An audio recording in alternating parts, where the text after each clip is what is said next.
Namaskar and Adab to all my friends from your friend astrologer and guide Irfan, once more with you from your very own channel Astro Assurance. Today I want to talk about the importance of Jupiter and why is it so important in astrology and in our lives. First of all, Jupiter has been called Jiva and it has also been called Guru. So it is a Guru, which means it is a master. It is wise, it has knowledge, and it is a provider of prosperity. And Jiva means it also is a bringer of or harbinger of life, and thus it brings a life to life, which means it gives life to our existence. So let's talk about from astrological point of view and how Jupiter has been described in our ancient Shastras. So one, Jupiter has been called as the balancer supreme. Jupiter, in the Samhita it says that whatever malefic effects of other planets may give, Jupiter alone is enough to ensure or stop the malefic effects of such malefic planets through its conjunctions and aspects. The Samhita says, Yat Shubh Valoka Nabhiru Rakta Grah Janhita Grahane Paromekshano Va Surpati Guru Navalokite Tachama Mupyati Jalev Vira Greenridh. Let me translate. Whatever untoward effects have been declared as a result of planets' aspects on either of the luminaries, which is the sun and the moon, at the time of commencement or conclusion of an eclipse, the intensity will be toned down and they will prove auspicious if only Jupiter's aspect falls on the same, just as blazing fire is put out by water. Unquote. So it shows that Jupiter's aspect even on the sun and the moon, even if they are in an eclipse, may reduce the malefic effects of Rahu or Ketu. And by virtue of its size and its beneficity, Guru or leader of all the Devatas is the harbinger of most prosperity. Now when you compare Jupiter and the results it gives versus the others, then it certainly gives more beneficial ones than others. Jupiter has been an intriguing force in our neighborhood since thousands of years. Almost all ancient civilizations have been mesmerized by its spectacle and have attributed God-like or God itself to Jupiter.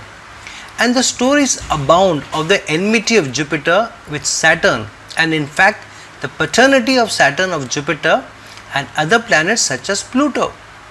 Even science acknowledges that if it wasn't for Jupiter, then life on Earth may not have been possible, as because of its size and gravity, Jupiter either pulls meteors and comets coming towards the Earth, towards itself, or throws them out of the solar system. So maybe Jupiter was placed where it is in its orbit for the dual purpose of protecting and thus influencing us. No wonder it is termed the Jiva or life giver by calling it the Jiva. It also denotes a life giving or life saving planet. It has the power to diminish the entire 8th house ill effects by just aspects from either the 2nd or the 4th house. Jupiter has been described as Guru Jivo Deva Mantri Devatana Purohito Divejya Adirasunu Brahaspati Tarita Samritta. Let me translate. I quote, the planet Jupiter has other names like Guru, Jiva, Deva Mantri, Deva Purohita, Divejya, Angira Sonu, which means son of sage Angira, and Brahaspati, which means Lord of wisdom and eloquence. Unquote. So by the term Brahaspati, it lords over all wisdom and eloquence of not only thoughts but also speech. Denoting opportunity, abundance and expansion, Jupiter, the largest planet in the solar system and reminiscent of the thunderbolts of Zeus, Jupiter's Greek equivalent, Jupiter is a lawgiver but a charitable one. Jupiter shows where you may feel blessed with good luck. For some, this might be financial, for others, it could mean supportive friends or happy marriage. And by nature, it is almost the most jovial one and the most sporting one too. The equivalent of Roman Jupiter is Greek Zeus and Babylonian Marduk, high gods ruling over their respective pantheons, both beneficent and autocratic. From this, we gain our astrological idea of Jupiter as a lawmaker. A shloka says, Aklu Pashu Jatila Prithamurti Kumut Kundu Sumask Tikab Grahato Na Yadi Sattarvati Hit Karo Marguru Murjanama. Meaning, I translate, quoting, Jupiter with rays undiminished, dense and spread over all round, with a form broad and white as Kumada and Kunda flowers, and clear as crystal and not overpowered by any other planet, and when marching in the right direction will prove beneficial to the whole mankind. Unquote. Thus, Jupiter, which has full aspect, is strong, is not combusted, can be beneficial to the whole mankind when it is in direct motion. An unaffected and uncombusted Jupiter is thus a blessing. It can overpower and diminish the negativity of all other malefics. This deity's mythic zest for life translates in your chart as enthusiasm and a will to find a way. This feeling that anything is possible can also act as a safety net when times are tough. Keep Mars, Rahu, Saturn, Sun in fiery Sagittarius or Aries and have Jupiter's aspect on it. Jupiter can control the malefic intent of all these planets put together. Such is the power granted to Jupiter. So strong is Jupiter's aspect that it is equal to, if not more powerful than a planet eyeing its own sign. The shloka says, Balishta Rashir Lakshmanaha Varaha Adipayuto Drushto Va Buddha Jiva Nirikshit Takshara Yo Rashi Sa Bhavati Balvanana Yada Yukto Drushtapi Vaseshay.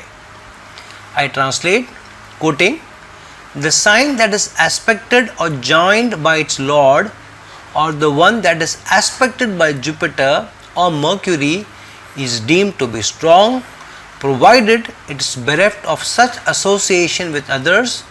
So says Varaha Mihira. Unquote.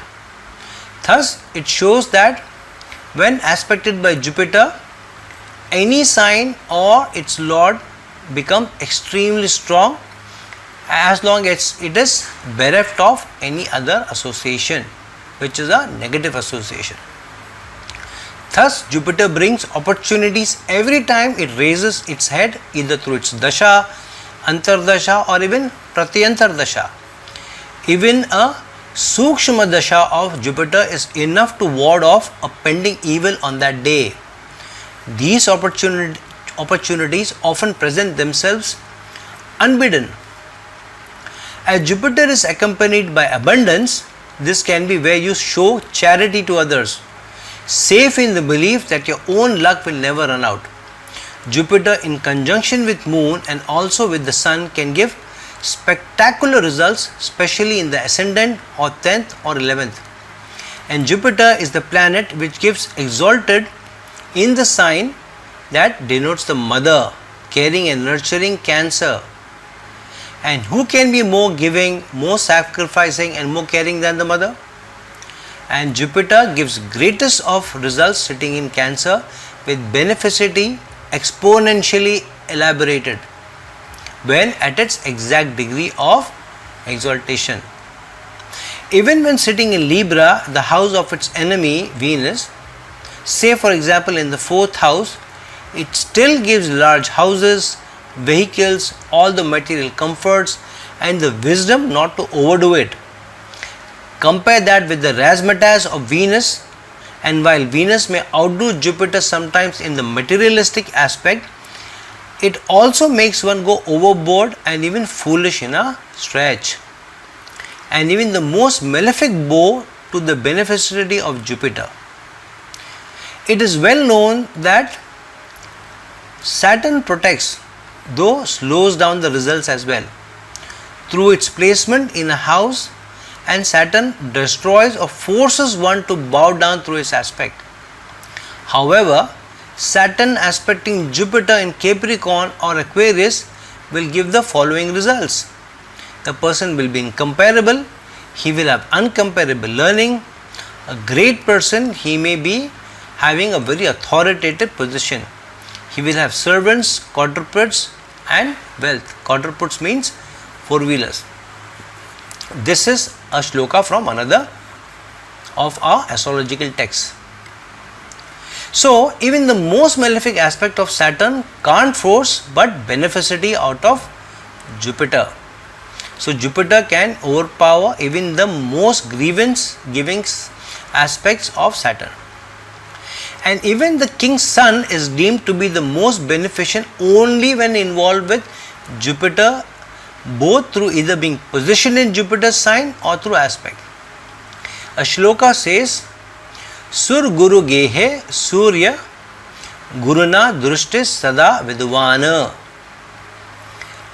Translating, I quote, the person with the sun in a Jupiterian sign receiving the aspect of Jupiter will move in royal circles, will serve the best of rulers, be wealthy and learned. Unquote. Jupiter thus gives you the leadership and the optimism that you can achieve almost anything. It gives you a sense of adventure without the rashness of Mars or excessive pride of the Sun, and involves both the malefic Sun and Saturn. A shloka says, Shobhan Karma Matimana Sarvesha Priyo Vipul Kirti Kong Gruhaste Bhana Guruna Dushte Manisvicha. Translating, I quote, the sun in a sign of Saturn with Jupiter's aspect will cause association with auspicious or good deeds. The native will be wise, will show liking for all, be widely famous and intelligent. Unquote. Thus, it shows that suns in a sign of Saturn but with Jupiter's aspect can also bring all round wisdom, being liked by all, and make one famous and intelligent. And by virtue of ruling the knowledge or gyan or wisdom or goodness, Jupiter also denotes lawyers and the legal system, universities, colleges, religious organizations and also publishing houses. And what would a strong moon, the thinking power, do without a strong Jupiter? The knowledge to which to think upon and use upon. Jupiter almost forces you to hold on to the strings of a moral and ethical code, and only a stronger Rahu can jolt that out, but not without a fight from the most beneficent Jupiter. And if there is one planet which makes life worth living, it is Jupiter. No doubt it is called Jiva or life itself. So to summarize, Jupiter is not only very important in the Hindu or Vedic astrology, but it is important in every astrological existing or erstwhile system. One of the simplest reasons, being the few I have given above, is that without Jupiter one won't have the knowledge nor the wisdom to utilize and understand astrology. So friends, this is my analysis of why Jupiter is one of the most important planets in astrology. Please like this video, please share this video, and please reach out to me if you are looking at a personal consultation from me to understand Jupiter's position in your horoscope and what it means for you. And till we meet some other time, this is your friend, astrologer and guide Irfan signing off. Ciao.